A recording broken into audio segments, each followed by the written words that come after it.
It's Charlie's World. 안녕하세요, 찰리브라입니다. 오늘은 이렇게 저렇게 뉴스를 많이 찾아봤는데 솔직히 말씀드리면 임팩트 있는 뉴스는 많이 없더라고요. 그러니까 일부 코인에 관한 무슨 뭐 메인넷을 한다던가 막 이런 거 저런 어떤 그런 뉴스들은 있는데 그게 시장 상황에 되게 많이 어떻게 보면 반영될 것 같은 거는 이미 많이 반영이 다 돼 있고, 그래서 제가 오늘 뉴스에서는 일부 코인에 관해서는 좀 약간 극히 줄이고 조금 재미난 뉴스를 하나 찾은 게 있어요. 그래서 그게 지금 우리 암호화폐계랑 연결 관계가 있을 수도 있고 없을 수도 있거든요. 바라보는 관점에 따라서 물론 틀려요. 그리고 제가 이제 항상 뉴스를 접할 때 제가 이제 바라보는 관점을 말씀드렸잖아요. 그래서 지금 나오는 실제적으로 제가 지금 어떻게 보면 대중들을 어느 한쪽으로 호도하고 또 실질적인 방향은 이제 그 차후에 10일이 지난 후에 이제 어떤 하나의 뉴스가 또 있어요. 그걸 또 기다리는 사람들이 있는데 그것과 이제 접목을 해가지고 제가 예를 들어서 페이스북하고 관련된 어떤 뭐 해킹 사건이나 정보 유출 이런 거를 이용해서 그들이 어떻게 작업을 치나, 근데 그게 똑같이 코인 시장에도 적용된다고 제가 항상 말씀을 드리죠. 지금 보면은 SV 있죠. 비트코인 캐시 SV, 그리고 비트코인 캐시에 관해서도 저는 동일하다고 생각을 하거든요. 그래서 그거 실질적인 어떤 그거를 제가 찾은 게 있는데 그걸 실제로 제가 한번 보여드리고 제 생각도 같이 한번 나열해서 이래저래 한번 많이 보여드릴게요. 그리고 미중 무역 갈등에 관해서 사람들이 많이 집중을 하는데 미중 무역 갈등에 관해서 색깔놀이나 어떤 그 이념론 사상에 관해서 그러지 말자라고 저는 말씀드리는데 왜 그러면 안 되는지에 관해서도 뉴스를 찾은 게 있어요. 그래서 그거는 중립적인 관점에서 그림자 금융 세력들 위주로 지금 움직이기 때문에 사실상 뭐 미국 편, 중국 편 가르기가 이미 다 소용이 없다는 거죠. 사실 이미 퍼즐은 이미 가동돼서 그 엔진은 이미 돌아가고 있다는 거죠. 제가 그래서 뉴스를 찾은 게 있는데 그것도 같이 보여드릴게요. 그래서 토요일 날은 오늘 같은 경우는 뭐 일부 코인에 관해서 막 이렇게 집중하시고 막 이런 것보다 트위터들도 이럴 때는 추세 분석에 관해서 얘기를 잘 안 하더라고요. 그래서 어쨌든 횡보하다가 떨어질 거다, 폭락한다고 생각하시는 분들은 그냥 지금 전량 매도를 하시고 그런 게 낫고, 만약에 여기서 횡보를 하다가 오를 거다라고 보시는 분들 같은 경우는 조금 그냥 킵고잉 하는 게 낫죠. 그냥 홀딩해서. 저도 마찬가지로 그렇게 있어요. 뭐 리플도 조금 까지긴 했는데 어쨌건 그런 관점이 낫다라고 보는 거고, 일단은 지금 여기 첫 번째로 나와 있는 사진 같은 경우는 이게 비트코인 차트예요. 그래서 몇 개 없어, 봉이. 근데 보시면은 이게 연봉이에요. 1연봉. 그래서 보시면은 이거를 올린 사람이 어떤 의도에서 이걸 올렸냐면 차트도 되게 잘 보고 트위터 상에서도 영향력이 되게 큰 인물이에요, 사실상. 근데 고수들끼리만 막 이렇게 왔다 갔다 하는 트윗이 있어요. 본인들이 막 서로 주고받고 막 이러잖아요. 근데 저는 그냥 지켜보는 입장이긴 하지만, 그러니까 어쨌건 중요한 거는 이 사람이 이걸 올리면서 딱 그 말을 하더라고요. 비트코인은 언제나 하락을 했어. 라는 얘기를 하더라고요. 무슨 얘기인지 아마 아실 거예요. 그러니까 연으로 봤을 때 2011년, 2012년부터 해가지고 지금 2019년인데 계속해서, 그러니까 줄기차게 오르긴 했는데 떨어질 때도 떨어졌어. 지금도 사실 전고 대비해선 떨어졌어. 근데 알고 보면 2012년부터 19년까지 봤을 때 올라간 건 사실이거든요. 2달러에서 지금 현재, 그러니까 전고를 뚫고 2만 달러까지 갔다가 지금 떨어져서 500불도 안 되고 지금 빌빌거리고 있는 상황이긴 하지만, 제가 말씀드리는 게 뭔지 아마 아실 거예요. 포괄적인 관점에서 지금 시장을 접근해야 지치지 않으신다는 입장으로 저는 이제 말씀드리려고 이걸 보여드리는 거예요. 그리고 이번 영상은 약간 그런 측면이 되게, 그런 성격이 되게 강한 영상이거든요. 그래서 끝까지 보시면 아마 재미가 있으실 거예요. 저도 이제 재미난 걸 하나 찾은 게 있어가지고, 이것도 어저께 폴로니엑스 익스체인지에서 이걸 올렸는데, 보면은 원래 폴로니엑스가 그렇게 많이 자주자주 움직이거나 마케팅을 하진 않아요. 근데 보면은 USDT가 달러 중에는 스테이블 코인 중에는 가장 유동성이 많고 힘이 가장 세잖아요. 그리고 USDT를 통해서 하고자 하는 어떤 그림자 금융 세력의 어떤 그런 것도 되게 많은데, 보면은 트론 네트워크를 사용하겠다 라는 그런 얘기가 있었는데 실제로 지금 그렇게 하겠다는 얘기가 공식적으로 지금 보면 폴로니엑스 익스체인지를 통해서 나왔고, 또 하나 중요한 게 에어드랍 하는 거에 관해서도 지금 발표를 했어요. 폴로니엑스. 근데 폴로니엑스도 마찬가지로 제가 예전서부터 지난 한 달간 말씀드렸다시피 이래저래 시장이 이제 돌아갈 거에 대비해서 여러 가지 것들을 지금 준비한다고 제가 말씀드렸잖아요. 뭐 어플이라든가 아니면 UI 개선이라든가 아니면 뭐 새로운 코인의 등재라든가 뭐 그런 거. 그래서 바이낸스에 지금 가려져 있는 건 사실이긴 하지만 바이낸스 못지않게 폴로니엑스도 한국에 진출한다고 만약에 나오면 그거는 제가 어저께 방송에서도 말씀드렸다시피 한국이란 나라가 지역적 어떤 지정학적 특성상 전 세계에서 딱 중간 입장이거든요. 중간 지역이거든요. 그래서 바이낸스도 한국에서 계좌를 풀어준다 하면은 본인도 여기 오겠다. 거래소를 상장시키겠다. 여기다 이제 지역에 설립을 하겠다라는 얘기를 했었고, 그러니까 폴로니엑스도 그런 얘기를 했었기 때문에 그런 퍼즐들도 아마 중장기적으로 봤을 때는 아마 마저 갈 거라는 생각을 하거든요. 그래서 지금 답답하시겠지만 어쨌든 거래소나 이런 세력들은 이렇게 움직인다라는 걸 알아두셔야 되고, 바이낸스가 되게 많이 올랐어요, 요 근래. 근데 바이낸스가 메인넷을 탈중앙 거래소 메인넷을 런칭을 시키고 그 다음에 덱스를 이제 유동시키면서 거기서 이제 첫 번째로 이제 그거와 같이 혼합해서 이제 동작을 하는 게 미스릴이라는 거. 그래서 70%인가 상승을 했다가 조정 상세. 그리고 또 하나 중요한 게 레드펄스가 두 번째로 이제 올라갔어요. 그래서 레드펄스가 PHX거든요. 피닉스라고 지금 바뀌어서 이니셜이. 근데 보시면은 레드펄스 팀도 되게 괜찮아요. 그래서 창퐁자오가 어떤 의미에서 제가 미스릴도 첫 번째로 이제 그렇게 해주고 또 레드펄스도 이렇게 두 번째로 이렇게 해줬는지는 모르겠지만 긍정적인 어떤 측면으로 팀을 바라봤기 때문에 그렇게 했다고 생각을 하거든요.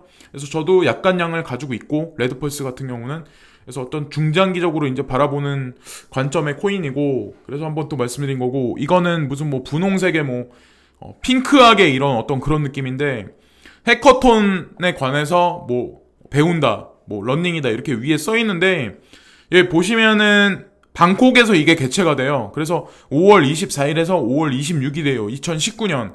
근데 이게 어디랑 관련이 돼 있냐면 블록체인을 사용해서 이게 금융에 관해서 이걸 뭐 빌딩 시킬 거다, 건설 시킬 거다, 여러 가지 것들을, 그런 얘기인데, 여기 보시면 여기 참가하는 데가 또 유니세프예요.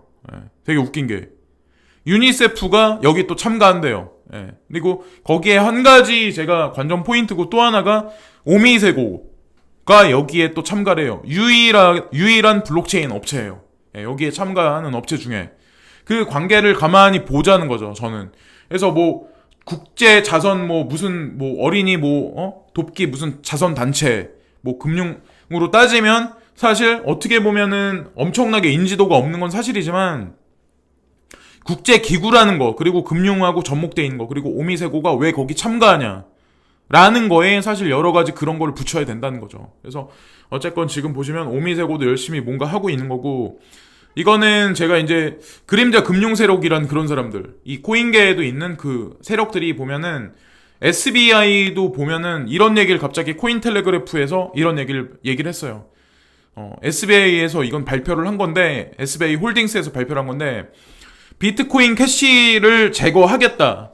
5월 달에 그런 얘기를 했죠. 그래서 공식적으로 오피셜한 문서가 돌았고, 그리고 비트코인 SV를 바이낸스에서 딜리스트 시키겠다. 그게 22일인가 아마 그런 걸로 알고 있는데, 그래서 그런 얘기가 돌았던 게 우연이었었다.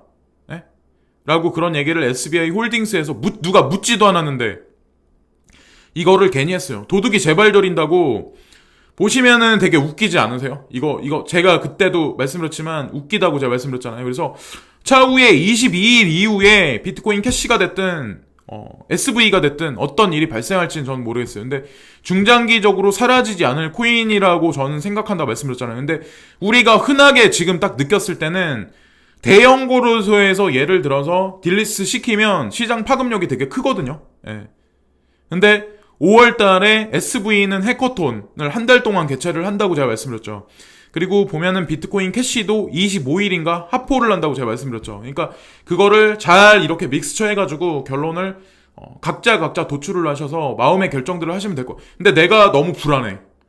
너무 불안한 것 같아. 그러면은 저는 그냥 굳이 내가 안전하다고 생각하는 코인에 투자하는 게 낫다고 판단해요. 오히려. 리스크를 안고 마음 불안한데 괜히 막 이리 기우 저리 기우 타시기보다.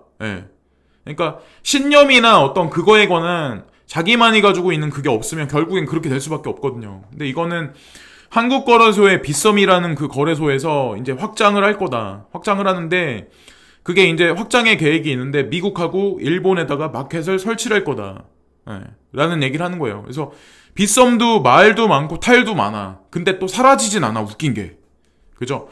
근데 이거 그리고 여기 보시면은 한국의 암호화 교환 업체인 빗썸의 지분을 보유하고 있는 싱가포르 기반의 블록체인 익스체인지 얼라이언스, 그래서 BXA CEO는 미국과 일본 시장으로 확장할 계획을 발표했다.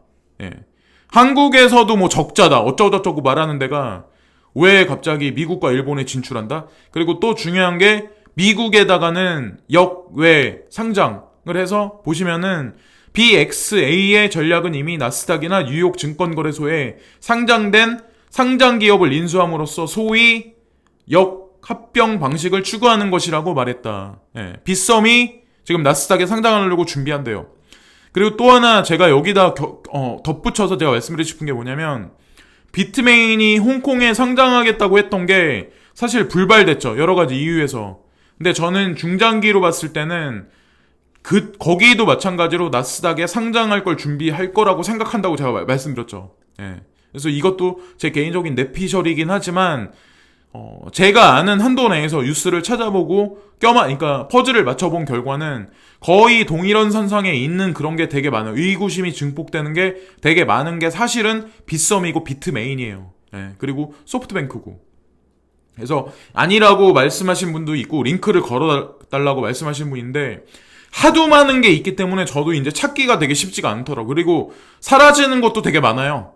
그런 뉴스들은 이상하게 또 링크가 그러니까 그 뉴스를 또 매체들에서 또 삭제를 시키더라고요. 사람들 말이 많으면 또 이유가 있겠죠. 다 그런 데는. 그래서 여기서 이걸 또 보셔야 되는데 BXA는 이미 미국에서 법률 자문을 구한 바 있다. 변호사는 현재 법적 구조가 BXA가 그러한 역합병 구조를 사용하여 상장될 수 있다고 주장한 것으로 전해졌다.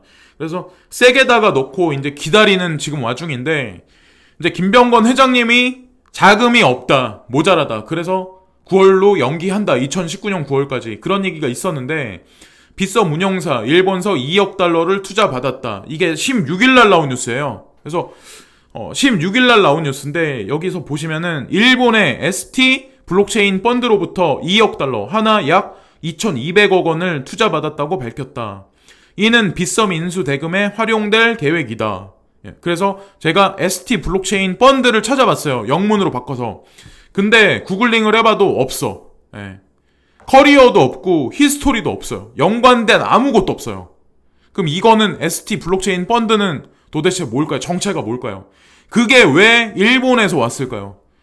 미슬토하고 상관없다. 미슬토는 빗썸에 투자한 적이 없다. 라는 뉴스가 있었어요. 근데 미슬토도 일본 업체야. 손정희 회장님 동생이야. 친동생. 근데 미슬토 재단도 마찬가지로 여기는 나오지 않겠죠. 근데 여기 ST 블록체인 펀드인데 라고 나오는데 그게 뭘까요?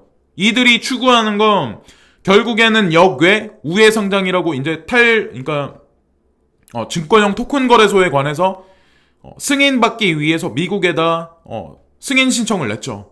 그래서 허가받기를 이제 기다리는 와중인데 STO하고 분명히 관련돼서 움직이기를 아마 시작을 할 거예요. BXA 토큰이 됐든 뭐가 됐든. 저는 그게 빗썸 토큰이 될 수 있다고 생각을 하거든요. 그래서 그거는 차후 이제 지켜보시면 아실 것 같고, 이거는 BK 컨소시엄은 지난해 10월 빗썸의 최대 주주인 BTC 코리아 홀딩스의 지분 50% 플러스 한 주를 4천억 원에 인수한다고 밝혔다. 그러나 이 대목을 잘 보셔야 되는데 인수대금의 20%인 8천만 달러만 납입하고 지난 1일 나머지 인수대금을 지급을 9월 말로 연기한 바 있다. 라고 나오죠. 그러니까 실질적인 빗썸의 사장이 누굴까요? 여기 나오면은 만약에 이렇게 나오면은 김병건 회장이 실질적인 경영주로서의 어떤 경영권은 없는 거예요. 알고 보면. 그리고 이거는 쿠팡이 미운 이마트 온라인 값에 참외 퍼주기. 그래서 이마트가 지금 궁지에 몰린 것 같이 뉴스에 이렇게 나와. 근데 미국에서도 전형적으로 지금 현재 있는 대형 마켓들, 시니어라는 그런 마켓도 되게 많이 경영난에 시달리고 있어요. 그러니까 이커머스가 성장을 하면서 우리나라보다 더 빨리 성장을 했는데 사실은 그런 것 때문에 지금 그런 게 이게 도드라져서 실질적인 어떤 그 실적으로 바탕이 돼서 나오는 거고 주가도 반영이 되겠죠. 근데 한국도 마찬가지로 차후에 이제 중장기로 봤을 때 신세계라든가 롯데 같은 데도 어떤 방법을 취할지 모르겠지만 보면은 한국 같은 경우는 쿠팡하고 마켓컬리, 예, 거기가 새벽 배송이나 여러 가지 어떤 대대적인 투자를 되게 많이 해서 사실상 보면 이마트도 배송까지 지금 온라인 하는 거 말고 직접 가서 쇼핑하는 것도 배송을 해주고 있더라고요. 원래는 배송 안 해주는데. 근데 그런 거 보면 지금 현존하는 재래적인 어떤 그런 마트, 전통적인 어떤 그런 방식들, 그런 거는 이제 지금 점점 사그러들고 있다는 얘기죠. 예, 돈이 나오기 점점 힘들어진다, 그런 얘기를 말을 하는 거고, 우리는 이제 암호자산에 투자를 하고 어떤 그 유형의, 지금 보면은 이마트 같은 거는 유형의 어떤 그런 산업에 관해서 대표적인 거고, 무형에 관해서, 무형에 관한 어떤 소프트웨어적인 플랫폼적인 측면에서 봤을 땐 쿠팡이죠. 근데 그런 거에 관해서 우리가 넌지시 볼 수 있는 거예요. 산업의 변화를 지금 보면. 근데 우리는 일단 무형자산에다가 지금 투자를 하고 기다리고 있는 와중이고, 그래서 지금 보시면은 궁지에 몰린 거죠. 온라인 값에 헐값에 참외 퍼주기. 그래서 출혈 경쟁이 양상이 가중돼서 시간이 흐르면 흐를수록 결국에는 쿠팡이 무너진다라고 말하는 사람이 있지만, 그 게임은 그러니까 계속 적자가 나더라도 어느 순간이 딱 되면 수익 고조로 갈 수밖에 없고, 거기다가 자율주행차, 거기다가 로보트, 보스턴 다이내믹스에서 만들어낸 로보트라든가 뭐 여러 가지 것들을 아마 대입을 시킬 거예요. 쿠팡이랑 그런 업체 자체는. 그래서 그럴 날이 제가 봤을 때는 길어봐야 5년? 3년 이내로 아마 뭔가 있을 것 같아요. 그리고 이거는 페이스북 개인정보 유출 책임 미 연방 당국이 저커버그 조사. 그래서 WP, MBC 잇따라 보도, 페이스북 재활용 보도일 뿐. 그래서 여기 저커버그가 고개 숙이고 있는 장면이 있는데, 이 친구가 여기서 지금 뭘 생각할까요? 근데 제가 코인 시장도 똑같다. 뭔가 음모가 있고 이면에 있는 세력들이 사람들을 손절하게 만들고 괴롭히고 막 이런 게 똑같다고 제가 말씀드리려고 하는 게 이번 영상인데, 보시면은 여기서 이제 보시면은 뭐냐면, 이 얘기가 뭐 개인정보 유출에 관한 얘기가 나온 게 벌써 몇 달 전이에요. 근데 똑같은 얘기가 또 매스컴에 돌아. 근데 이게 우리나라에 따졌을 때 연합뉴스, 네이버, 다움 이런 데만 돌 것 같으세요? 중앙일보, 조선일보 그런 데도 다 돌아요. 근데 우리나라 매스컴만 이 뉴스가 돌까요? 이 페이스북의 개인정보 유출에 관한 게 다른 나라도 동일시에서 움직인다는 거죠. 보통 이런 여론이나 매스컴들은 이상할이 많지. 짜고 치는 고스톱같이. 근데 얘네들 지금 이 뉴스가 나오는 걸 가만히 보세요. 이런 뉴스가 나오면 주주 같은 경우는 야, 이거 이러다 폭락하겠구나 라고 생각해. 그래서 손절을 하거나 아니면 그냥 내가 사는 거에 관해서 좀, 매수하는 거에 관해서 좀 꺼려. 뒤로 한 발짝 물러나. 이거 뭔 일 터지겠구나. 근데 이 뉴스를 보시고 제가 뒤에서 뭔가 또 하나 설명을 한번 또 드릴 거예요. 그때 가서 자세히 제가 설명을 드릴게요.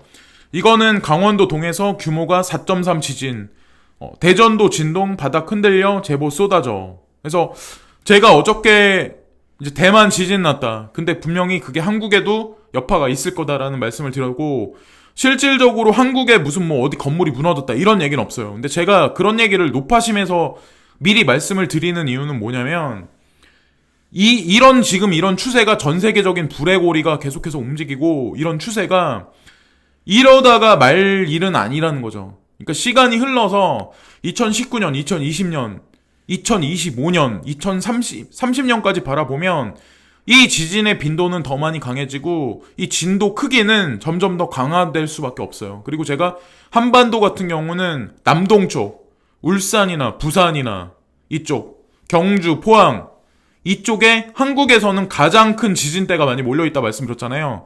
그리고 그것과 마찬가지로 서해안 쪽, 약간 그 해안 쪽에 있는데 또 되게 많이 위험하다고 저는 생각을 하거든요. 사실상 제가 보는 관점은 그래요. 그래서 가평이라는 데가 지진대가 가장 없다고 제가 어저께도 말씀드렸죠. 그래서 다시 한번 강조해서 말씀드리는 거예요.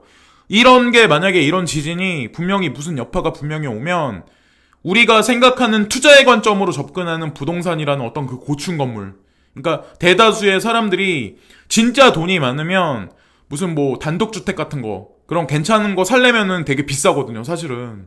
그러니까 그냥 그런 집들 말고. 근데 그렇지 못한 분들은 다 아파트에 살잖아요. 근데 사실상 보면은, 근데 어쨌건 중요한 거는 이런 거에 대한 패러다임이 변할 수 있다는 거죠.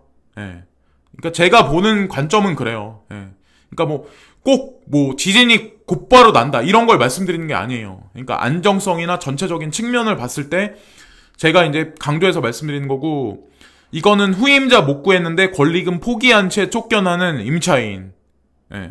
그래서 이거는 자영업에 대한 얘기를 제가 한 가지는 말씀을 드리는 거고, 자영업은 제가 봤을 때 진짜 무슨 일이 없지 않는 한 내가 꼭 해야 되겠다, 해야 된다거나 준비가 된 사람들, 진짜 경험도 있고 그런 사람들 빼고는 저는 아니라고 제가 생각한다고 말씀드렸잖아요. 있는 사람도 지금 접을 판인데 권리금 때문에 접지도 못하는데, 근데 여기 보시면은 권리금 포기한 채 쫓겨나. 집주인이 바뀌었어. 건물주가 바뀌었어. 근데 건물주가 따르게 얘기를 하는 거예요. 근데 지금 법 제한이 없기 때문에 권리금을 다른 사람한테 받아야 되는데 그러지 못하고 지금 쫓겨난다. 근데 제가 이걸 보여드리는 이유는 정부에서는 세수를 낼 데가 없어. 그리고 권리금 문제가 분쟁이 되게 많이 시끌시끌해지는 게 되게 많대요. 요즘에 요 근래 들어서는 점점 더. 그렇단 얘기는 장사도 안 되고 회전도 안 된 얘기야. 권리금은 쭈그러들고 있고 회전은 안 되고, 예? 그 보증금은 계속 까먹고 있고. 그러면 어떤 상황이 많이 발생할까요? 그러는 와중에 있기 때문에, 이런 게 있기 때문에 정부에서는 제가 봤을 때 권리금에 관해서 아마 법 제도화 할 것 같아요. 그리고 권리금을 예를 들어서 내가 상가에 대한 어떤 그 권리를 딴 사람한테 넘겨줄 때, 그러니까 집주인과의 어떤 그런 관계가 넘어가고 뭐 이렇게 할 때 세금이라는 게 있잖아요. 근데 보면은 권리금 같은 데도 세금을 붙이겠다. 그리고 거기다가 자금의 이동 경로라든가 어떤 뭐 그런 거에 관해서도 세금을 뜯겠죠. 예, 저는 그래서 그런 법이 이제 국회에서 통과가 돼서 나오지 않을까라는 생각도 한편으로는 하거든요. 예, 근데 그게 나오면 어떻게 보면 그것도 양날의 검으로 아마 작용을 할 거예요. 예, 자영업 하시는 분들한테는. 이거는 탈원전이 결국 한전 적자로 지속되면 대형 사고 위험. 2년 새 수익이 2조 원이나 감소됐다. 1분기 4천억의 영업 손실 전망. 1분기 손실만 작년 전체의 2배. 그래서 뭐 우리는 그러잖아요. 우리 보면은 문재인 정부에서 지금 보면 탈원전 해야 된다. 그래서 뭐 천연가스라든가 뭐 여러 가지 것들 뭐 그런 거 하는데 그건 또 공해가 남발된다. 뭐 미세먼지하고 관련 있다. 그러니까 이러기도 뭐하고 저러기도 뭐하고 그런 와중인데 한전이 지속적으로 적자가 되게 많이 컸어요. 그래서 이 사진을 보시면 아마 아시겠지만 2015년부터 2018년까지 적자가 지금 보시면은 당기 순이익은 13조에서 보면은 마이너스 1조대로 떨어졌어요. 3년 만에. 예. 그러니까 엄청난 거죠. 13배나 떨어진 거예요, 거의. 예. 13배가 떨어진 거고, 영업이익도 이게 더 위험한 건데, 영업이익은 11조 3,400억에서 보시면은 영업이익이 마이너스 2,080억 원으로 줄었어요. 예. 적자의 적자. 그러니까 이 얘기가 나오고 연간 원전 이용률은 보시면은 2015년에 85.3%에서 65.7%로 줄었어. 한 20% 정도 감소한 것 같은데, 제가 이거를 보여드리고 이제 말씀을 드리려고 하는 게 뭐냐면, 이거 말고 한국에서는 또 원전 건설에 관해서, 원전에 관한 어떤 그거에 관해서 뭐 에너지를 이용하자, 막 그런 얘기를 다른 쪽에서는 막 해. 근데 지금 한전은 적자다. 그럼 이게 적자가 계속해서 가중되면은 한전이란 기업이 선택할 수 있는 건 뭐가 될까요? 결국에는. 네. 이대로 계속 운영을 할까요? 저는 민영화로 갈 것 같은데, 왠지. 근데 민영화가 되면 지금 여러분들이 쓰시는 전기료가 어떻게 될까요? 네. 딱 여기까지만 딱 말씀드릴게요. 그러니까 먹고 살기가 진짜 점점 더 힘들어지는 거예요. 예. 이런 기업들조차도 지금은 예를 들어서 뭐 그러잖아요. 가스비, 그죠? 수도세, 전기세. 우리는 비싸다고 얘기를 하고 생각을 하긴 하지만 해외 다른 데랑 비교해서는 사실상 어떻게 보면 저렴할 수도 있거든요. 근데 지금 이런 식으로 조선일보 같은 데서 이런 식으로 계속해서 사람들한테 환기를 시켜주는 거야. 한전 적자다. 적자다. 아니면은 민영화 한다든가 한전 적자다. 이런 얘기를 계속해서 얘기하다가 어쩔 수 없이 이제 전기세를 올려야 된다.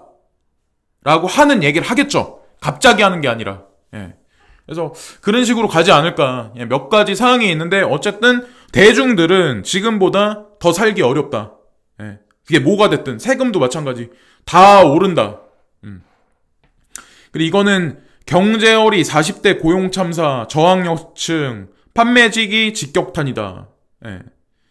그러니까 제가 이거를 말씀드리려고 하는 게 뭐냐면 이것도 마찬가지예요. 지금 보면은 제가 이마트는 지금 어떻게 보면은 우리 주변에 있는 사람이 거기서 근무하는 사람들이 있을 수 있는 거잖아요. 실제로 근무하시는 분도 계실 거고 그러면 그분들이 일하시는데 대비해서 지금 무형의 어떤 그런 업체들 쿠팡 같은데 이커머스 위메프라 뭐 티켓몬스터 이런데 그런 데는 매출액이 점점 늘어나. IT 업체 뭐 그런 데 관련한데 4차 산업 관련한데 근데 지금 기존에 있는 보시면은 여기 보시면은 우리 실생활하고 직접적으로 밀접하게 관련해 있는 것들이에요. 숙박, 음식, 사업시설, 관리, 임대, 부동산, 공공행정, 제조업이죠. 그 운수, 창고, 교육 서비스, 도소매, 자영업자하고 관련이 있는 것들. 예. 다 마찬가지로 지금 보면은 일할 자리도 없고 일할 자리가 없다는 얘기는 볼륨량이 계속해서 감소하고 있는 거예요.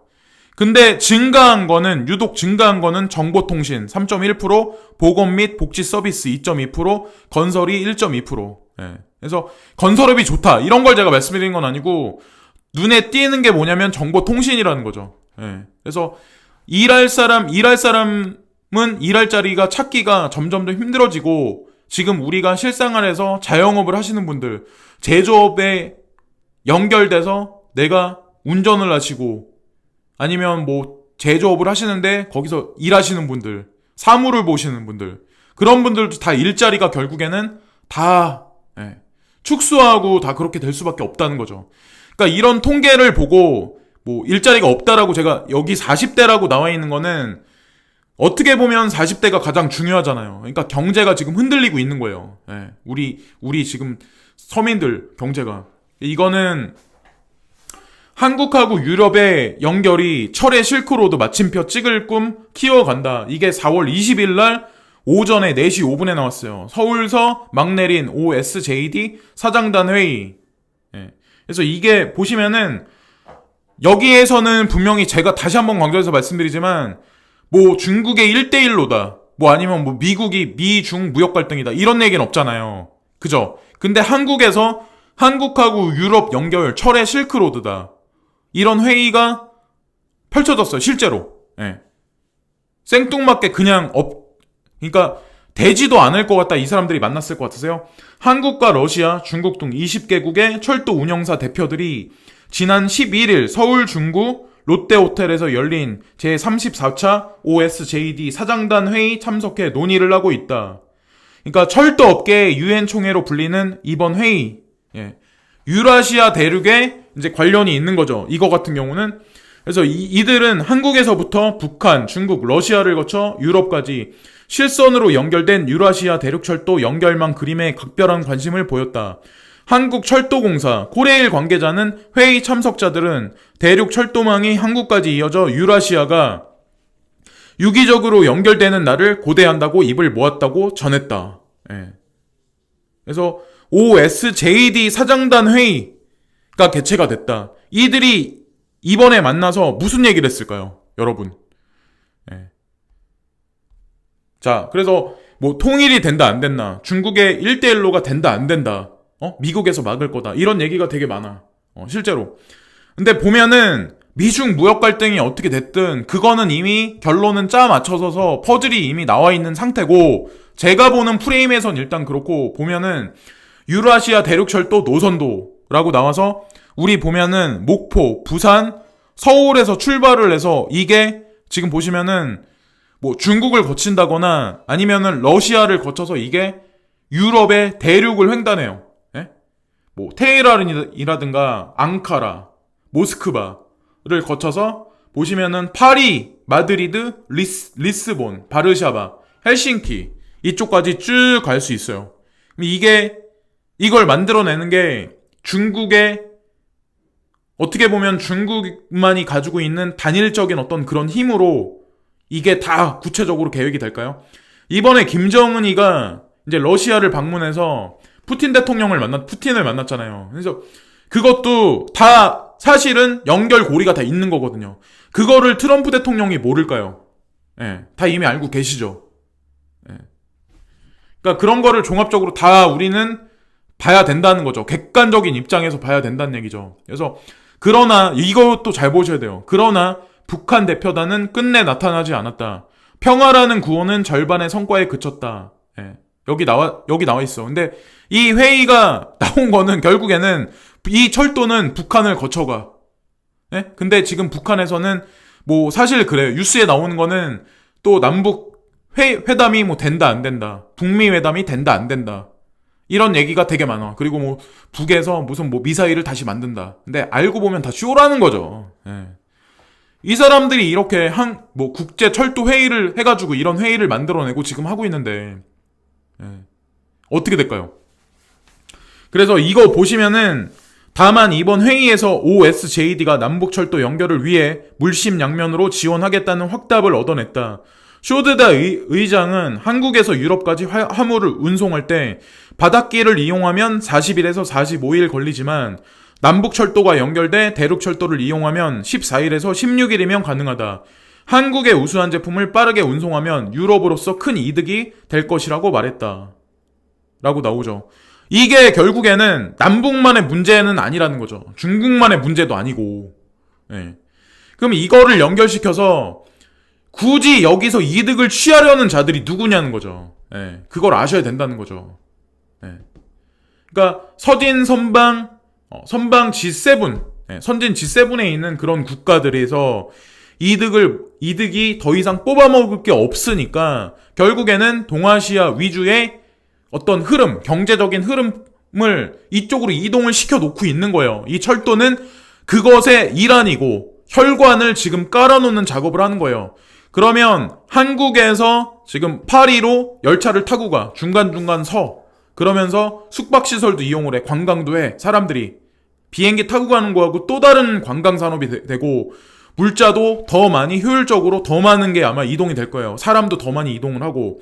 그러면 지금 카드다, 뭐다, 막 이렇게 저렇게 수수료다, 복잡한 거 되게 많아. 근데 암호화폐가 사용이 되기 시작을 해요.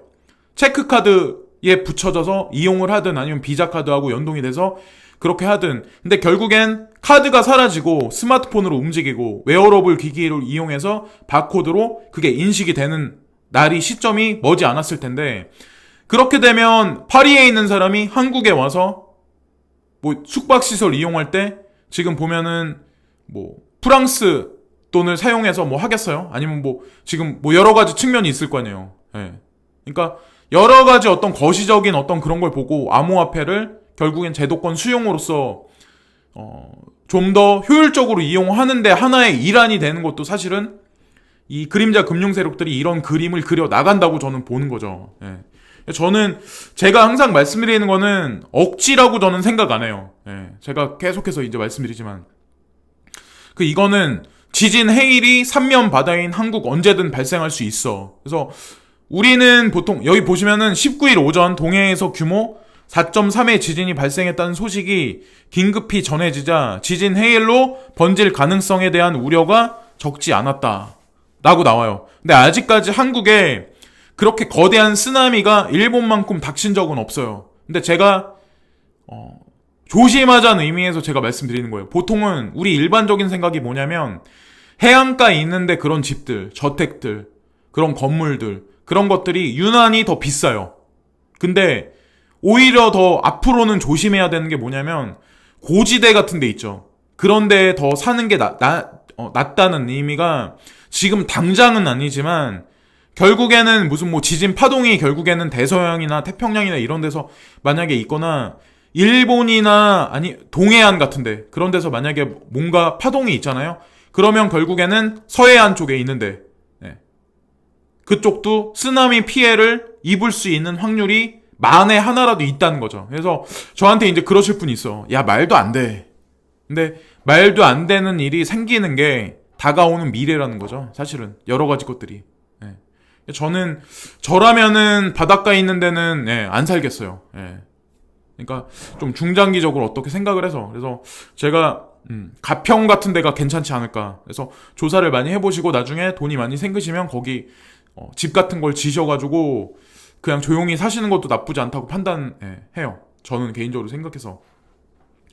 이것도 다른데요. 이거는 이제 아까는 4월 20일자 페이스북에서 나온 건데 이거는 4월 19일자 나온 거예요. 근데 여기 보시면은 뻥 뚫린 페이스북 보안 탈 SNS로 이어지나. 이 뉴스만 딱 보면 사람들이 페이스북에 보안 문제가 엄청 생겨서 가입자들이 엄청나게 많이 탈퇴를 할 것 같아. 그리고 주식도 많이 폭락을 할 것 같아. 그렇게 일부러 매스컴이 유도를 하는 거예요. 도모를 하고. 근데 이들이 지금 19일, 20일 날 지금 왜 이런 식으로 장난을 칠까요? 왜 그럴까요? 제가 코인도 똑같다고 말씀드렸죠. 근데 이걸 보세요. 이게 오큘러스 퀘스트라는 VR 기기거든요. 근데 이게 뭐냐면 제가 제 영상에서도 계속해서 이제 말씀을 드렸지만 5G랑 사실 연결해서 온라인으로 사실 연결해서 쓸 수 있는 거예요. 그리고 여기에다가 지금 보시면은 여기에다가 모바일 폰이나 컴퓨터라든가 고가의 어떤 그 기기를 연결할 필요도 없어요. 그냥 온라인으로만 작동을 하는 거예요. 이거는. 그리고 이 기계를 통해서 일단은 게임, 그리고 더 나아가서는 아마존이라든가 아니면 뭐 한국 같은 경우는 쿠팡이 접목될 수 있겠죠. 여러 가지 것들이. 그러면 그런 이커머스 업체들이 움직이는 여러 가지 가상의 공간이 있으면 우리는 이 VR 기기를 쓰고 이 안에 들어가서 쇼핑을 하는 거예요. 내가 직접 이마트를 가지 않더라도 가상의 이마트를 가서 물건을 실사로 보고 물건 구입을 하고 그 다음에 물건 지급을, 그러니까 물건에 관해서 오다를 내고 그 다음에 페이를, 그러니까 크립토 커런시로 한 다음에 그 다음에 우리는 그 물건을 실질적으로 자율주행차를 이용해서 우리 집 앞까지 배송을 받는 거예요. 그래서 사실은 그 단계가 됐을 때 그 첫 번째 단계로 될 수 있는 거죠. 사실 이게. 그래서 이게 지금 오큘러스 퀘스트가 시장에 나오는 게 한국 돈으로 47만 원이라고 전 알고 있어요. 그리고 그게 뭐 이런저런 비용이 되면 미국에서 우리나라로 이게 발송이 되면 60만 원 정도 지급을 해야 된대요. 뭐 관세라든가 여러 가지 것들이 있으면. 근데 이게 페이스북에서 사실 계획해서 만들어낸 거거든요. 근데 좀 전에 나온 뉴스를 보시면 악재나 그런 뉴스는 되게 많이 나와. 근데 따지고 보면 10일 남았어. 오큘러스 퀘스트가 나오는 게. 근데 오큘러스 퀘스트가 나오면 페이스북은 어떻게 될까요? 오큘러스 퀘스트가 나와서 한 달 동안 페이스북이란 어떤 그 주식은, 페이스북은 어떻게 될까요? 지금하고 또 다른 아마 양상이 펼쳐질 거라고 저는 생각을 하거든요. 그리고 페이스북에서 보면은 암호화폐를, 스테이블 코인을 발행하겠다고 얘기를 했고, 암호화폐를 사용을 하려면 지갑이 있어야 돼. 그리고 본인들이 쓰고 있는 스테이블 코인만 거기에 채용해서 적용이 될까요? 다른 암호화폐 거래소나 암호화폐들도 그 지갑에 갤럭시 S10에 들어가듯이 채용이 될 확률이 되게 높다는 거죠. 그래서 그게 결국 시너지를 낼 거예요. 가상세계 어떤 그런 것들을 하고, 예전에 스티븐 스필버그 영화를 그 감독님의 영화를 봤듯이 레디 플레이 원인가? 그래서 그런 일이 앞으로 이제 벌어진다는 거죠. 그리고 제가 오늘 영상에서 말씀드렸다시피 페이스북도 마찬가지야. 뭐 해킹이 어쩌느니, 보안이 어쩌느니 그런 얘기가 나와. 근데 지금 뉴스에는 이게 오큘러스 퀘스트가 출시되기 딱 10일 전인데 그런 얘기가 나오는데, 그건 누구를 호도하고 누구를 페이크치고 누구를 속이기 위한 작업일까요? 결국엔 대중을 속이기 위한 작업이라는 거죠. 우리가 영화 봤을 때 내부자들이란 이런 게 있었어요. 근데 이분이 예를 들어서 어떤 한 언론사의 논설 주관이야. 그러니까 저는 이제 비유해서 말씀드리는 거예요. 무슨 일보사가 있어. 무슨 전 세계로 봤을 때 무슨 CCN이 있고, 예를 들어서 CNBC가 있고, 뭐 그런 데가 있어. 예를 들어서 뭐 사람들이 되게 많이 보는 어떤 그 매체가 있어. 뉴스위크지가 막 있고 그래. 근데 그런 데서 쏟아져 나오는 뉴스에 보시면은 마지막 문장 하나, 마지막 단어 하나가 어떻게 정리가 되냐에 따라서 대중들의 희비가 극명하게 갈린다는 거죠. 동쪽으로 갈 사람이 서쪽으로 갈 수도 있고, 서쪽으로 갈 사람이 동쪽으로 갈 수도 있다는 거죠. 예. 그래서 지금 보시면은 말은 권력이고 힘이다 라고 나오죠. 근데 그 말이 매스미디어라는 매체, 유튜브라는 매체, 우리가 항상 즐겨보는 잡지라는 매체를 통해서 우리는 영향을 받는 거예요. 알게 모르게. 마지막에 토시하나 마침표를 누가 찍냐, 그리고 이 마침표를 어떻게 찍으라고 누가 명령을 내리는 거예요. 각 언론사에. 그 언론사들은 다 연결이 돼 있는 거다. 뉴스를 뉴스대로 보지 말고, 코인 시장도 제가 이제 계속 말씀드리지만, 나를 불안하게 뭔가 어떤 뉴스가 만들면 그거에 관해서 많은 생각을 해보자는 거죠. 예. 전적으로 100% 믿지 말고, 유튜브에서 떠드는 사람 말도 저 같은 사람이나 아니면 그게 누가 됐든 인지도가 있든 없든 그 사람 말을 100% 믿지 마시라는 거죠. 직접 다 찾아보시고 판가름을 내리시라고요. 예. 그래야 이 시장에서도 승리를 할 수 있다는 거죠. 그래서 논설 주간이 중간에 조작질을 되게 많이 한다. 예. 그런 거에 관해서도 한번 깊이 있게 한번 생각을 해보셔야 돼요. 근데 그거는 일개 언론사에 국한된 게 분명히 아니라는 거죠. 예. 그래서 그거에 관해서 말씀드리고, 이거는 지금 코빗에서 전체적인 어떤 그런 암호화폐 시세가 나온 거예요. 근데 오늘은 제가 뉴스에서 말씀드린 게 뭐 비트코인이 어쩌느니, 이더리움, 비트코인 캐시가 어쩌느니 이런 말씀은 분명히 안 들었어요. 솔직히 말씀드리면 굵직굵직한 어떤 그런 제목들은 있어. 그러니까 그런 뉴스가 나올 때는 그게 의미가 되게 있지만, 지금 장세에서는 사실 리플이 안 오른다. 리플 되게 많이 안 올랐어요. 그건 사실이에요. 저도 약간은 물려있어. 솔직히 말씀드리면. 아주 약간.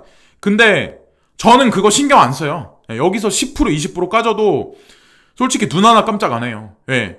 어차피 순차적으로 다 움직일 거고 어느 정도 시세를 형성할 거라는 거 알기 때문에 그냥 크게 신경 안 쓰는 거예요. 오히려. 예. 병을 얻으면 그게 더 마이너스가 크다고 생각을 하기 때문에. 그러니까 지금 여러 가지 어떤 그런 명령하는 사람들에 의해서 조작되는 시장, 시세도 조작돼. 여러 가지 것들이 자연적으로 시장 형성이 되는 게 아니라, 그런 와중에 우리가 신경 쓰고 뉴스 보고 스트레스 받고 그럴 필요가 뭐가 있어요. 어차피 이 시장은 이 그림자 금융 세력들이 결국에는 자산으로서 인정할 수밖에 없고, 이게 돈으로 만든 다음에 이거를 이용해서 결국에는 양적 완화를 할 거예요. 지금 현재의 달러, 원화, 엔화, 위안화 이런 거를 통해서 새로운 양적 완화를 뭐 물론 할 수도 있겠지만, 그거는 마지막 불사조, 마지막 양초, 자기 몸을 불살라서 마지막으로 활활 환하게 불타르면서 새로운 어떤 바톤 터치를 하기 위한 하나의 일환이고, 새로운 바톤 터치가 될 작업에 들어가는 코인들은 여기 나와 있는 우리가 지금 투자하고 있는 이런 코인들이라는 거죠. 제가 오늘 말씀드린 게 여러분들한테 납득이 가실지 아니면 제 내피셜일 수도 있긴 하지만, 너무 많이 신경을 쓰지 마시라는 거죠. 예. 그러니까 뉴스는 이것저것 많이 찾아보시는 건 좋지만 잘 가려서 보자. 예. 오늘의 마지막 내용은, 제 주장은 그겁니다. 예. 그래서 오늘 토요일인데 즐거운 주말들 되시고 너무 스트레스 받지 마세요. 예. 진짜 얼마 안 남았어요. 길어야 제가 봤을 땐 한 달. 그러니까 5월 말 지나면 제가 몇 개월은 아마 오를 거라 말씀드렸잖아요. 6, 7, 8, 9월 달까지 갈 수도 있고, 그 다음에 조정이 아마 한두 달 있다가 또 다시 갈 거예요. 예. 그러니까 너무 걱정들 하지 마세요. 예. 지금까지 찰리 브라운이었고요. 구독과 좋아요 부탁드리고 오늘도 즐거운 하루 되세요. 예. 감사합니다.